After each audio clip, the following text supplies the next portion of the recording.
m'a toujours dit que j'avais une âme d'artiste. Mais quel genre d'artiste? Quelle était ma voix? Celui qui fait rire? Celui qui combat pour des idéaux?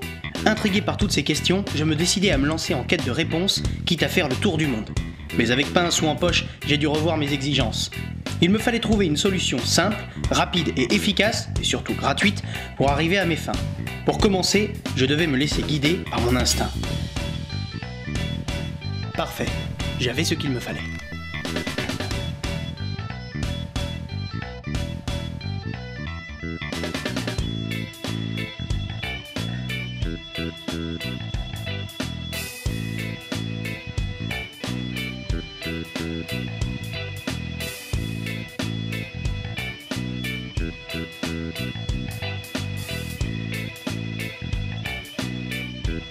Ça y est, on est enfin arrivé. Salle Jean Gabin à Royan. C'est ici que se déroulera le festival L'Escale d'humour. Le premier artiste à passer ce soir est Olivier de Benoît. Je ne sais pas s'il est ici, mais je ne vois qu'une équipe technique. Il faut absolument que je le trouve avant tout le monde pour percer les secrets de son talent. Alors on est ici avec Olivier de Benoît. Olivier de Benoît, le premier à passer sur scène, s'affiche la trouille? S'affiche? Affiche? Est-ce que tu pourrais me parler de la prise de risque selon toi? Bah, par exemple, je sais pas, toi, ta coiffure là, de Star Wars, c'est une prise de risque, tu vois. Merde, ah bah voilà. Je sais pas si tu veux, c'est ça, les prises de risque. Voilà, la chemise boucheron est une prise de risque. Ah, mais tu es une prise de risque, si tu veux pas. Merde. C'est une Sega, ça, non? Et quelques temps plus tard, on a décidé de se marier. Pour les fiançailles, elle m'a demandé de lui offrir une bague de la valeur de mon amour pour elle. Du coup, je lui ai acheté un serre-joint. Non. Faut-il s'armer de patience pour tuer le temps? C'est une très belle phrase, il faut s'armer de patience pour tuer le temps.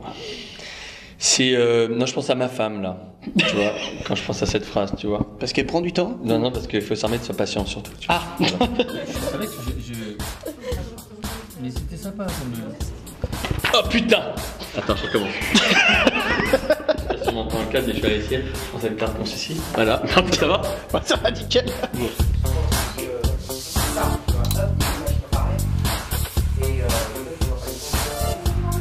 Voilà, donc on a décidé de t'offrir quelque chose de personnalisé qui a été signé par Riri, Fifi et Loulou. Ouais. Et également par nous. Alors, déclaration de la femme et de la citoyenne. Voilà. C'est hyper drôle ça. Pour tout ce que tu bafoues si bien.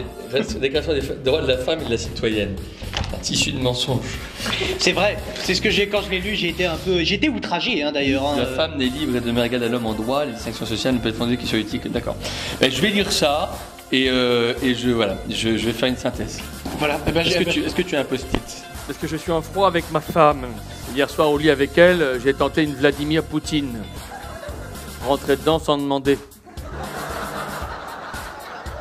Je déclare ouvert la quatrième édition du festival L'Escale de l'humour de Royan.